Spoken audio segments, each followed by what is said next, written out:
A expressão filhos de Deus é utilizada 10 vezes no Novo Testamento.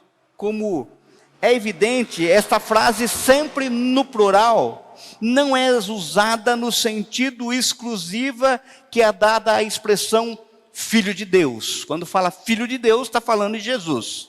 Filhos de Deus não está falando de Jesus, sabe?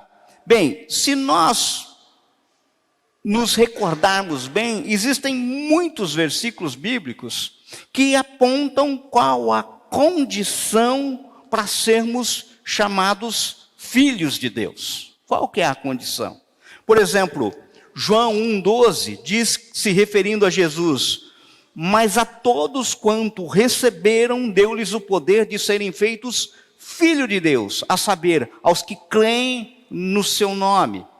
Temos ainda o relato, por exemplo, do encontro de Jesus com Nicodemos, que está lá no capítulo 3, versos 5 a 8, na condição de um novo nascimento. Quem nascer de novo pode ser tido como filho de Deus. Quem aqui é filho de Deus? Levanta a mão.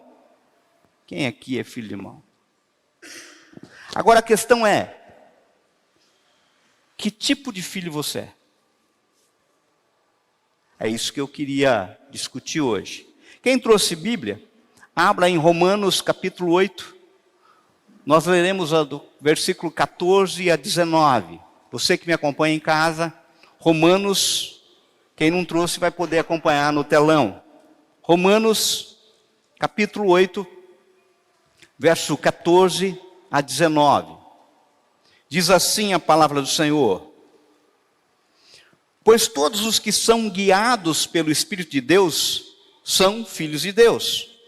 Porque não recebeste o espírito de escravidão para viverdes outra vez atemorizados, mas recebeste o espírito de adoção, baseados no qual chamamos Abba Pai. O próprio Espírito testifica com o nosso espírito que somos filhos de Deus. Ora, se somos filhos, somos também herdeiros. Herdeiros de Deus e co-herdeiros com Cristo. Se com Ele sofremos, também com Ele seremos glorificados. Porque para mim, tenho por certo que os sofrimentos do presente não podem ser comparados com a glória a ser revelada em nós. A ardente expectativa da criação aguarda a revelação dos filhos de Deus. Vamos orar? Senhor, fala ao nosso coração, Pai. Que essa palavra, Senhor, meu Pai, frutifique em nossa vida, nos transforme, nos edifique, Senhor, nos exorte. Nos traga, Senhor, meu Pai, para o centro da Tua vontade, Pai. Faz isso, Senhor. A Tua igreja hoje, reunida aqui, ora, pede, clama, em nome de Jesus. Amém? Vejam, na carta de Paulo aos Romanos, fica claro que ele quis pregar o evangelho. Estou só situando para vocês o texto. Ele quis pregar o evangelho em Roma. A gente pode olhar, por exemplo, conferindo isso, quando ele fala lá em Atos 19, 21, o relato, e Romanos 1, 15 e 23 falam isso de forma clara.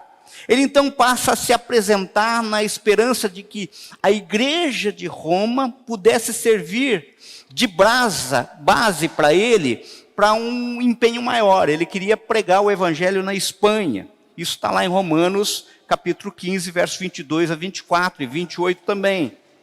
Com essa carta, Paulo deseja esclarecer e defender os seus ensinamentos. No caso, nesse trechinho que lemos, Paulo está falando do novo nascimento e do processo que deve existir a partir daí. Esse é o pano de fundo. Ele está falando disso. Quando eu perguntei aqui quem é filho de Deus, e praticamente quase que todos instantaneamente levantaram a mão, nós podemos ter isso como uma ação involuntária, causada pelo ambiente, ou aquilo que Paulo aponta nos versos 15 e 16 que lemos, sabe? De uma forma bem clara. porque não se recebeste o espírito da escravidão, para viveres outra vez atemorizados, mas recebeste o espírito de adoção, baseados no qual clamamos Abba Pai, e o próprio Espírito testifica com o nosso espírito que somos filhos de Deus. É isso que aconteceu. Ou seja, é algo que brota dentro de nós a partir do momento que o Espírito de Deus comunica com o nosso espírito que nós somos, de fato, filhos de Deus. É uma certeza alcançada, não por nós, mas pela graça. Você não fez nada para se tornar filho de Deus. Paulo aqui está explicando que ser salvo é uma ação do Espírito em nós. Não é um esforço nosso. Ser salvo, se tornar filho de Deus, é um trabalho do Espírito Santo em nós. Eu acho que está claro isso. Inclusive, se a gente lê Efésios 2, 8, 9, está lá. Porque pela graça sois salvos, mediante a fé, isto não vem de vós, é dom de Deus, não de obras, para que ninguém se glorie. Então fica claro aqui que, olha, eu não fiz nada para nascer. Jesus fez tudo, o Espírito do Senhor fez tudo. Agora, pense comigo, gente. Quando Jesus diz a Nicodemos, vos importa nascer de novo, e Nicodemos fala da impossibilidade de voltar para o ventre da mãe, vocês acham mesmo que Nicodemos, um dos principais judeus, um cara culto, estudado, estava sendo tão ingênuo a ponto de acreditar que era possível o homem nascer de novo por si mesmo? Vocês acreditam? Não. Não é possível acreditar nisso. Ele estava justamente utilizando a ilustração que Jesus deu para extrair muito mais do Mestre, muito mais de Jesus. Na realidade, pense comigo.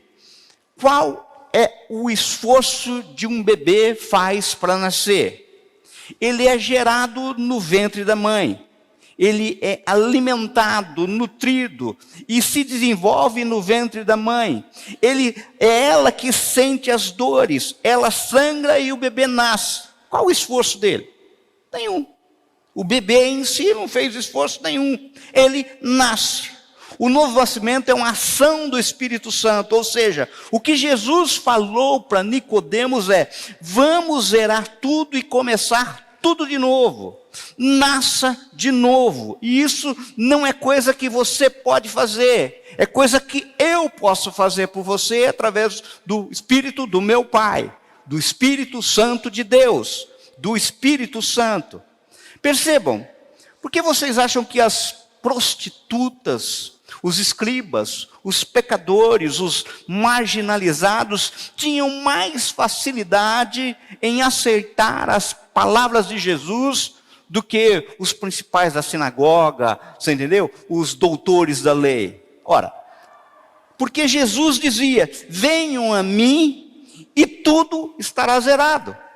Vocês podem começar de novo. Eu vou colocar diante de vocês uma folha em branco e você vai poder escrever a história novamente. E quando eles olhavam para a vida deles, para o passado deles, isso parecia atraente. Pô, é a chance de eu me consertar. É a chance de eu mudar. Puxa, essa é uma proposta muito boa. Posso recomeçar, eu posso apagar todo o meu passado ruim e recomeçar. Essa proposta para um pecador, essa proposta para uma prostituta, sabe? É a mesma coisa que fala assim: olha, você volta a ser virgem. É a mesma coisa que fala assim: você vai zerar a tua vida. Isso, agora, já é muito atraente. Agora, já para uma pessoa como Nicodemos, quando ele olha para a vida dele, quando ele olha para o passado dele, seus estudos, quando ele olha seus títulos, quando ele olha sua posição e tudo que tem que fazer, que ele teve que fazer, o seu esforço, quando ele olha para os seus méritos, abandonar tudo e começar tudo de novo é muito difícil, sabe? É um negócio complicado. Pensa, eu não quero não. Eu não quero ser um recém-nascido e começar de novo, do zero. Eu já tenho uma caminhada. É justamente por isso que aqueles que estavam perdidos e sabiam que estavam perdidos não rejeitavam Jesus, mas aqueles que enganosamente se achavam no caminho certo, merecedores, não receberam bem a palavra. É essa a diferença, de uma forma bem clara. Agora, muitas pessoas têm uma dificuldade muito grande de entender aquilo que é apontado no verso 15 que nós lemos como espírito de adoção. O verso 15, porque não sabem que Paulo, mesmo sendo judeu, era um cidadão romano e estava escrevendo para Roma de modo que eles pudessem entender aquilo que estava escrito. Sabe? Até bem recentemente, pense comigo, existia na legislação aqui no Brasil um tratamento diferente entre filho natural e filho adotivo. Isso só acabou, de fato, com a Constituição de 1988, sabe? Aboliu as diferenças. Mas até hoje, talvez pela construção social, ainda mesmo que inconscientemente, não vemos com clareza isso. Filho natural e filho adotivo. Vocês, por exemplo, vocês nunca observaram alguma, por exemplo, briga entre irmãos? Um para querer irritar o outro, fala assim, você foi adotado. Você é adotado, você não tem as características da família. Vocês não ouviram esse tipo de briguinha? Você é adotado. Tal. Agora, para o cidadão romano, na época, o significado de adoção é absolutamente diferente daquilo que nós entendemos. Eu queria que você prestasse atenção. No nascimento de um romano, não era apenas um fato biológico. Os recém-nascidos só eram recebidos na sociedade em virtude de uma decisão do chefe de família. O que acontecia? A mulher paria o filho, tá? A parteira recebia esse filho, colocava num chão, e o pai, o chefe da família, tinha a opção de pegar a criança e levantar e falar assim, é meu filho. Ou rejeitar a criança até os 9 dias de vida. Então o que acontece? O ato de ele levantar a criança era a adoção. Ele poderia rejeitar o natural, mas depois de adotado, aquele passava a ser filho dele. Vocês entenderam o significado profundo que existe em relação a isso? A criança que o pai não levantar não era considerado filho. De modo que o ato de levantar é a adoção. Então, socialmente, a adoção era mais importante do que o próprio nascimento natural. Pois o pai poderia rejeitar o filho. Ele poderia rejeitar porque acha o filho nasceu com alguma deformidade, ele esperava um menino, nasceu uma menina, ele rejeitava, ele simplesmente não pegava, ele abandonava a criança, sabe? Mas a partir do momento que o pai adotou, ele não poderia jamais rejeitar o ato, estava falando para a sociedade, eu escolhi, ele é meu herdeiro, ele é meu filho. Inclusive, existem muitos casos de sucessão ao Império Romano por adoção. Augusto, o primeiro imperador de Roma, era sobrinho de Júlio César, além de ser seu filho adotivo, portanto, seu herdeiro. O imperador que substituiu foi Tibério, que foi filho adotivo de Augusto. Não era natural. Ou seja, a herança vinha com um ato de adoção. É interessante que se nós observarmos isso aos olhos de Roma, que dominava toda a região como um grande império, quando Cristo diz na cruz, Eloi, Eloi, lama sabachthani, que quer dizer, Deus meu, por que me abandonaste? Está lá em Marcos 15, 34. A gente consegue ver com outros olhos um Deus que rejeita o seu filho, defeituoso, porque assumiu sobre ele os nossos defeitos, o nosso pecado estava sobre ele, e nos acolhe como filho.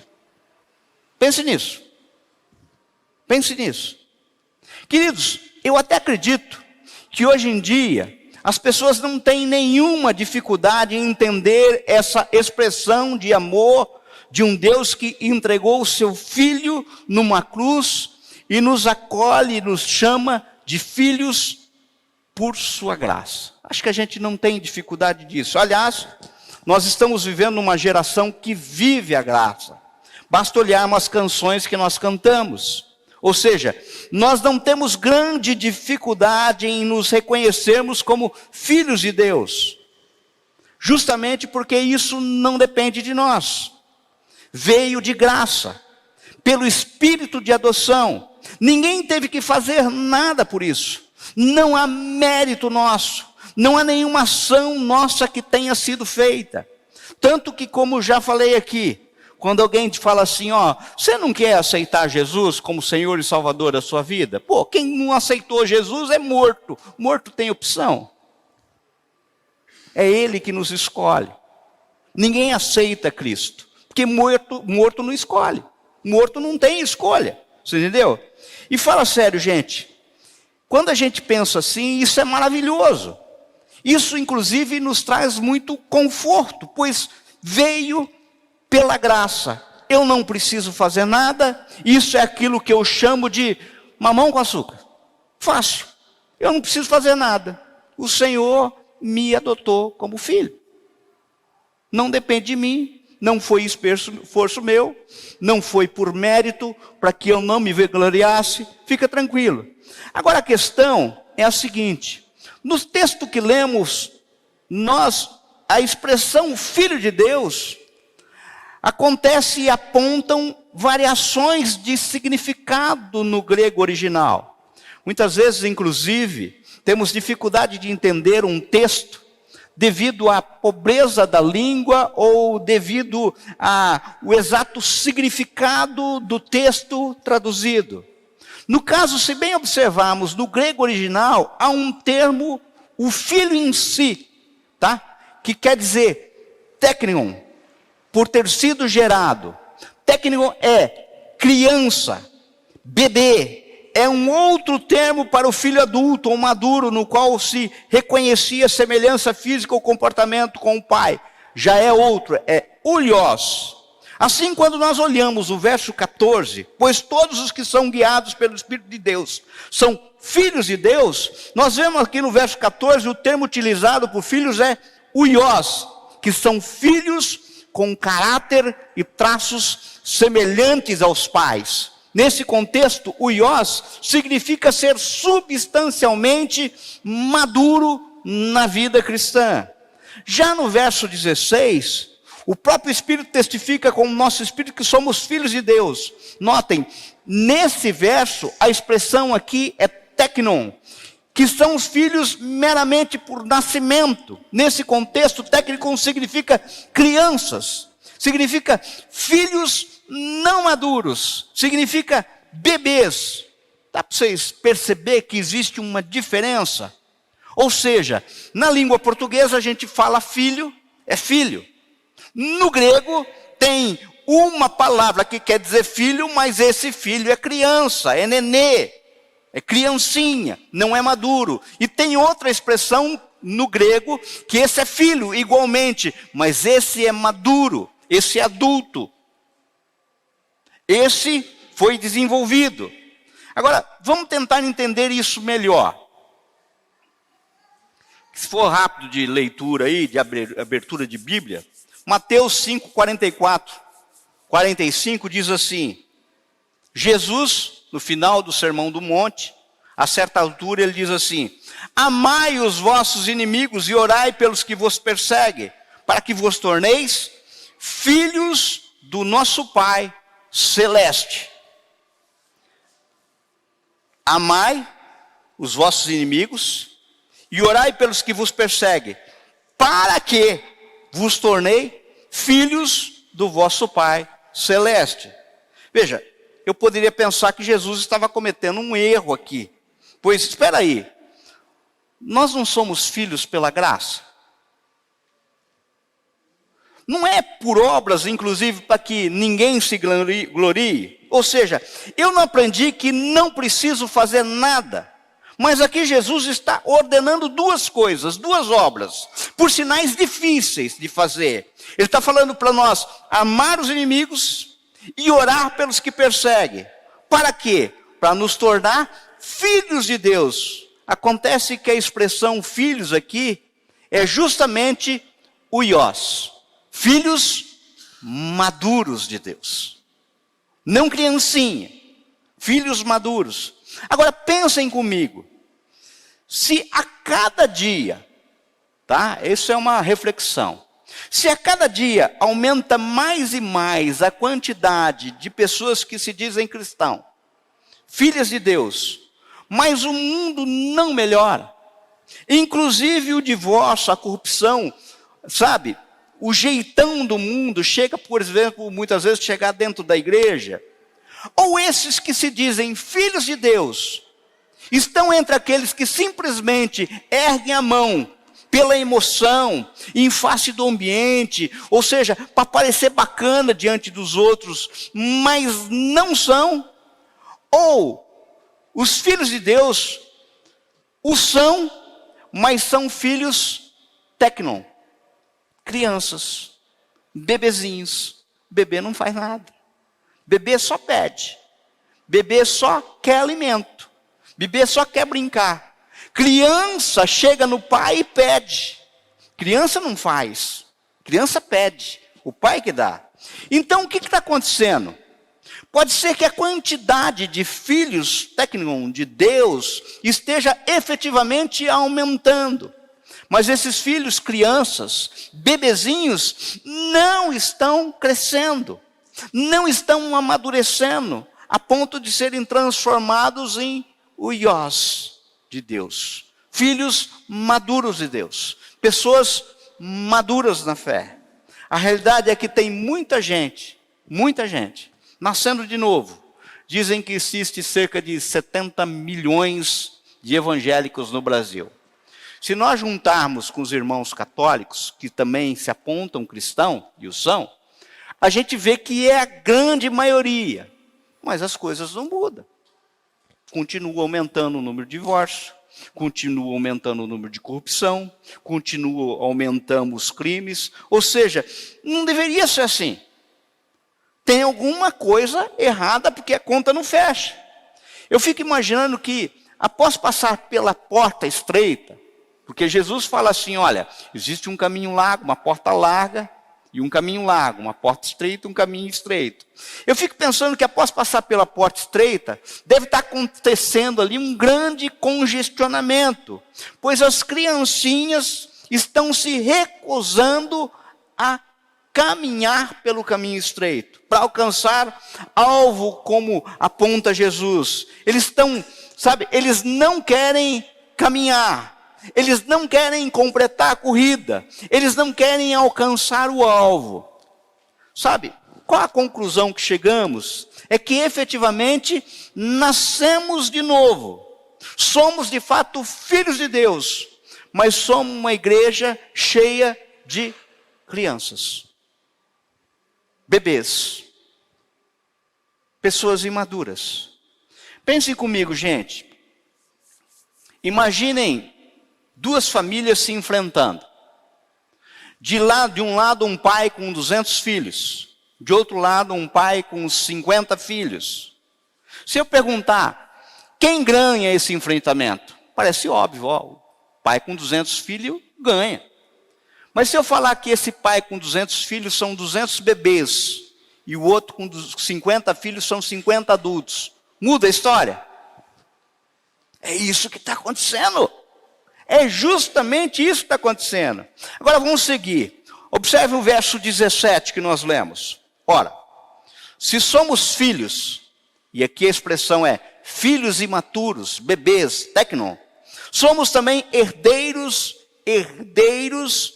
de Deus e co-herdeiros com Cristo. Se com Ele sofremos, também com Ele seremos glorificados.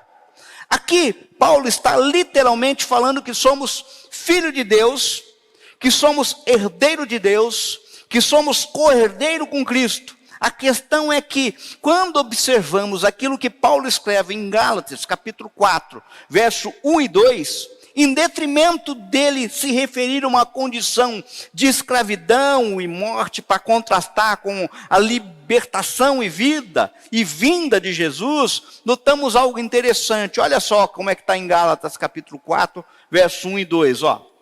Digo, pois, que durante o tempo em que o herdeiro é menor, em nada difere de escravo, posto que é ele senhor de tudo, mas está sob tutores e curadores até o tempo predeterminado pelo Pai. E depois ele vai falando assim, ó, é semelhante a um escravo. Bem, o que vemos aqui é que existia uma regra. O filho era de fato herdeiro, mas enquanto é criança não tem acesso à herança. Ou seja, sua condição estava limitada na dependência de um tutor, em nada diferindo do escravo. Não é muito diferente da lei civil aqui. Vamos imaginar assim, os pais morrem e os herdeiros são crianças. Ele é herdeiro? É herdeiro. Ele é dono? É dono. Mas ele tem acesso? Não. Por ele ser menor, a justiça nomeia um tutor, um curador, e a justiça vai gerir. Então o que acontece? Ele é dono de tudo, mas não tem acesso a nada. Amado, amada, entenda, o Senhor tem muitos filhos ele tem, mas muitos são crianças, bebês, não têm acesso à herança. Imagina um pai que tem um filho, e eu fico pensando assim, né? Tem um filho lindo, maravilhoso, ele pega no colo, mas o tempo vai passando, daí ele percebe que o filho não anda, o filho não fala, o filho pode até crescer de tamanho, chegar cronologicamente a 30 anos de idade, mas agindo mentalmente como uma criança de 2 anos.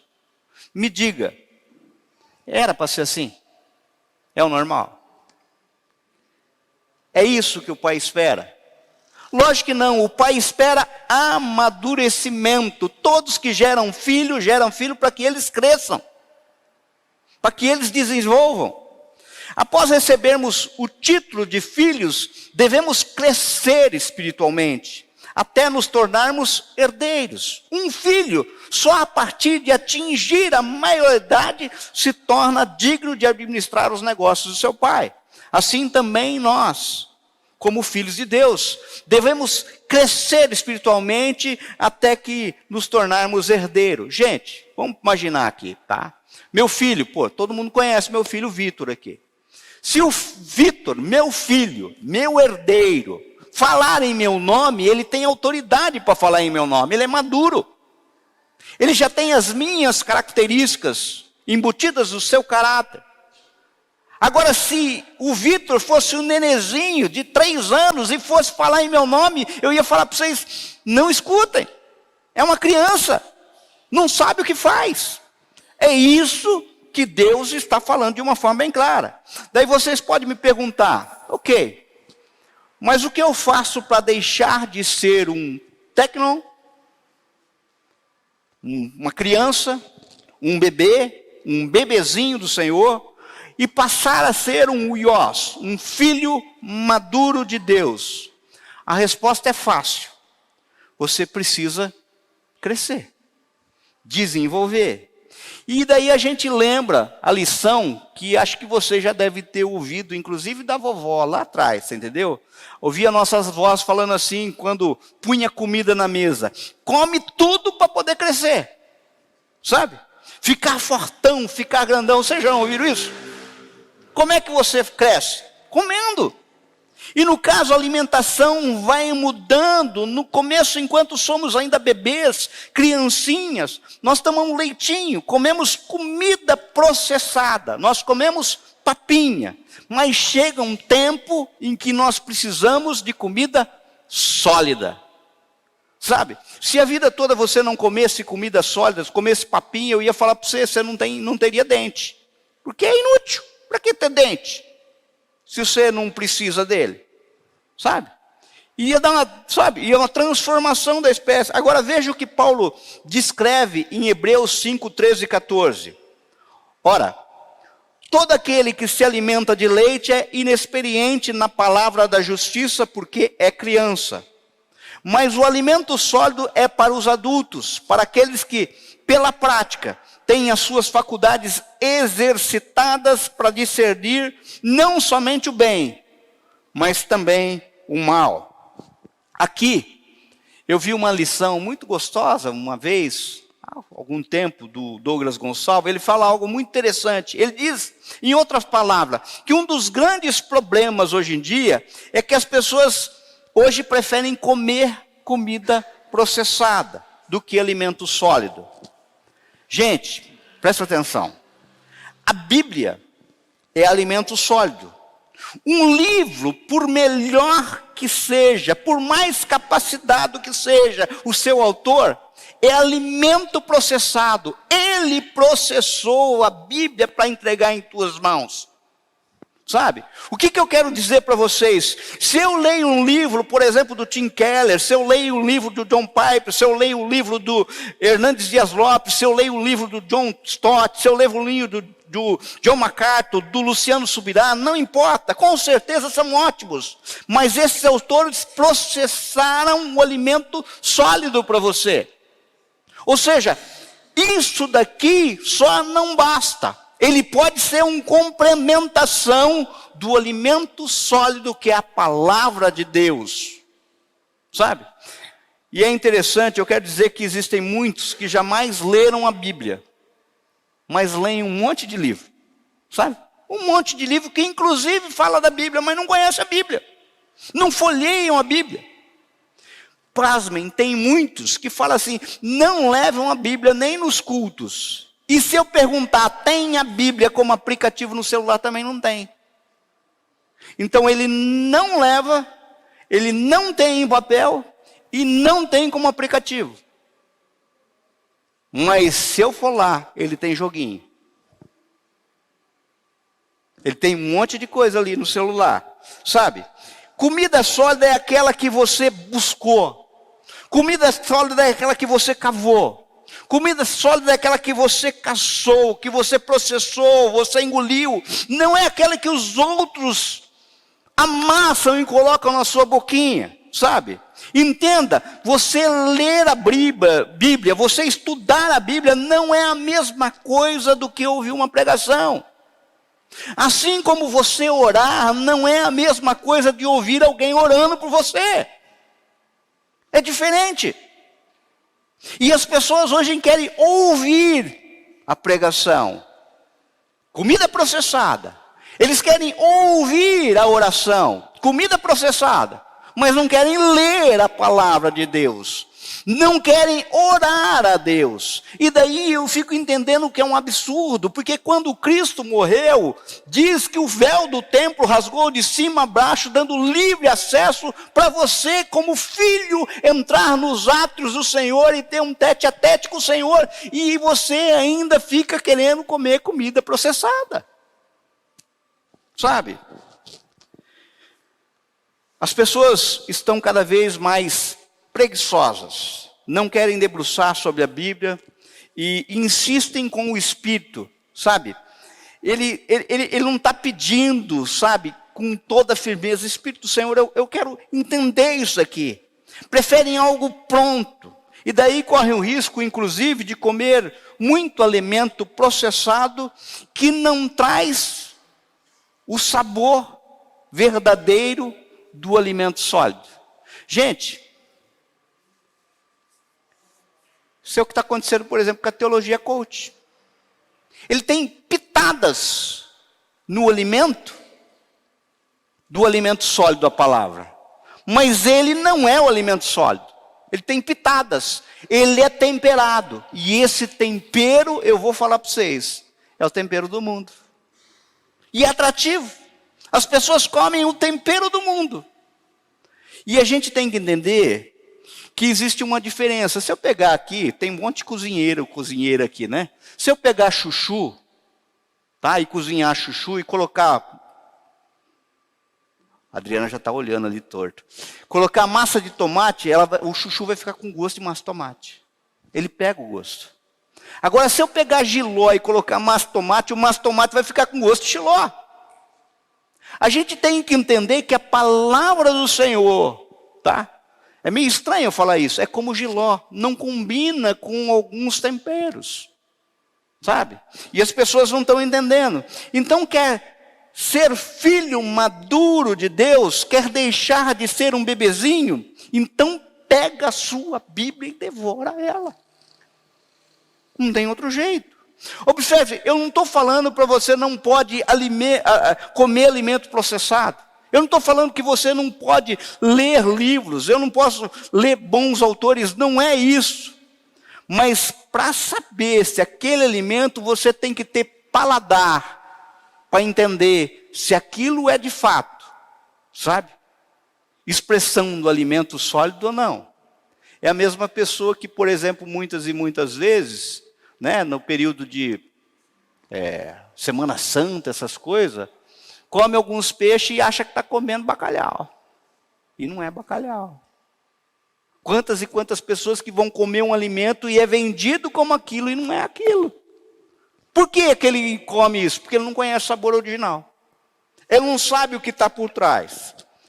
Vamos concluir. Vamos continuar agora. Vamos terminar. Para terminar, veja os versos 18 e 19, olha só. Porque para mim, tenho por certo que o sofrimento do tempo presente não pode ser comparado com a glória a ser revelada em nós. A ardente expectativa da criação aguarda a revelação dos filhos, aqui é o iós de Deus. Ora, no verso 17 que nós lemos, a expressão é técnicos, filhinhos de Deus. Já no verso 19, nós vemos filhos maduros de Deus, o iós. O que tem no meio? O verso 18, né? Está óbvio, né? O que tem no verso 18? Porque para mim, tenho por certo que os sofrimentos do tempo presente não podem ser comparados com a glória a ser revelada em nós. O que nós estamos vendo aqui, gente? Nós estamos vendo que o sofrimento, ou seja, o enfrentamento dos problemas, o exercício diário, em busca de transformação, de técnicos para o iós, nos custa. Pode inclusive nos causar dor. Quem aqui, gente, já fez pilates? Quem já fez pilates aqui? Gente, pilates é um negócio muito interessante, porque você faz pilates, é o seguinte, né? Você está fazendo pilates. Quando chega a hora que começou a ficar fácil para você, você tem que mudar. Porque se você estiver fazendo um exercício novo e falar assim, o professor perguntar, tá fácil? Tá, então você está fazendo errado. É a mesma coisa, sabe? É a mesma coisa. Entenda, o propósito de Deus para nós não é nos deixar confortável, mas nos transformar à imagem e semelhança de Cristo. E no caso, se nós olharmos Hebreus 5, 8, 9, nós veremos que quanto a Jesus, que embora sendo filho, tá? Embora ele sendo filho, e aqui é filho, o iós, aprendeu obediência pelas coisas que sofreu, tendo sido aperfeiçoado, sabe? É isso que está no texto sagrado. Assim sendo, quem está em busca tão somente de conforto, eu tenho uma má notícia para você. Deus não vai dar conforto para você. Pois o que Deus espera é que, após passarmos pela porta estreita, continuemos pelo caminho, completando a carreira. Isso para que, ao final, possamos dizer como Paulo. Paulo diz assim, eu trago no corpo as marcas de Cristo. É isso que está lá em Gálatas 6,17. Ele diz assim, combati o bom combate, completei a carreira, guardei a fé, já agora a coroa da justiça me aguarda, a qual o Senhor, reto juiz, me dará naquele dia, e não somente a mim, mas também a todos quantos amam a sua vinda, a vinda de Cristo. Está lá em Timóteo 4, 7 e 8. Queridos, para encerrar, muitos dizem que são cristãos, filhos de Deus, dizem que tiveram um encontro com Jesus, mas eu vou dizer uma coisa, meu querido, minha querida, entenda.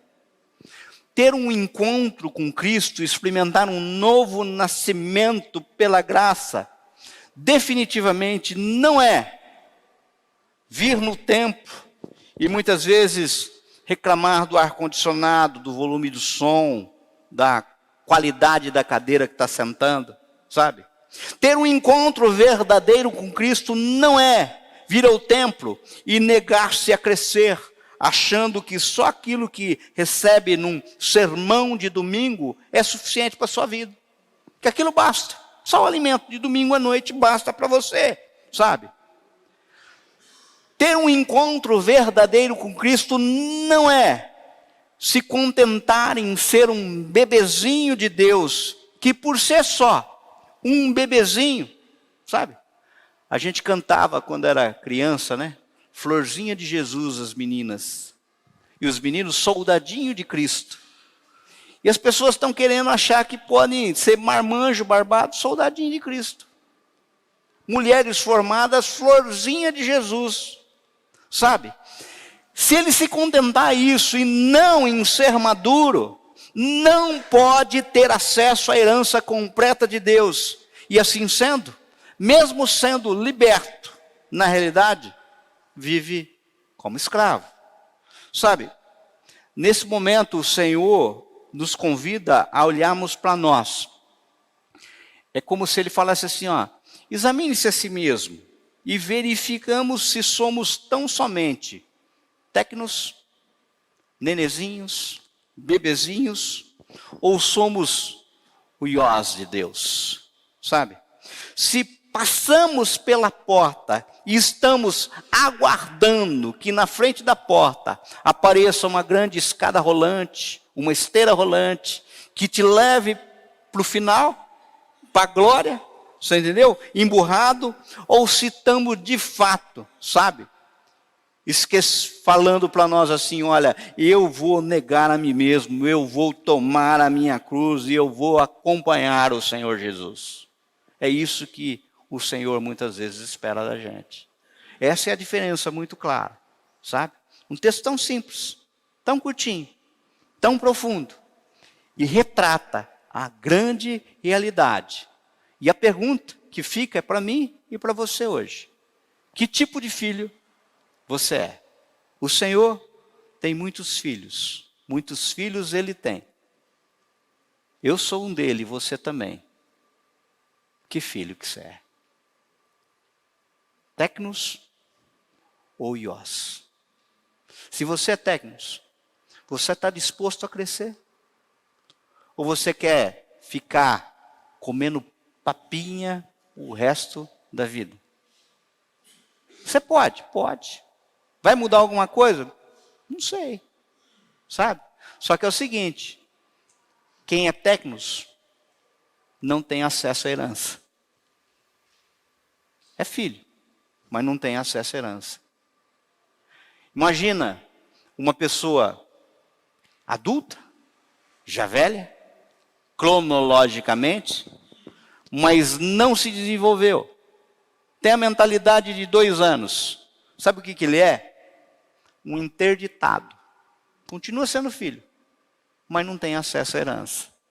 Não pode dominar. Amém? Vamos orar? Senhor, Pai querido, Pai amado,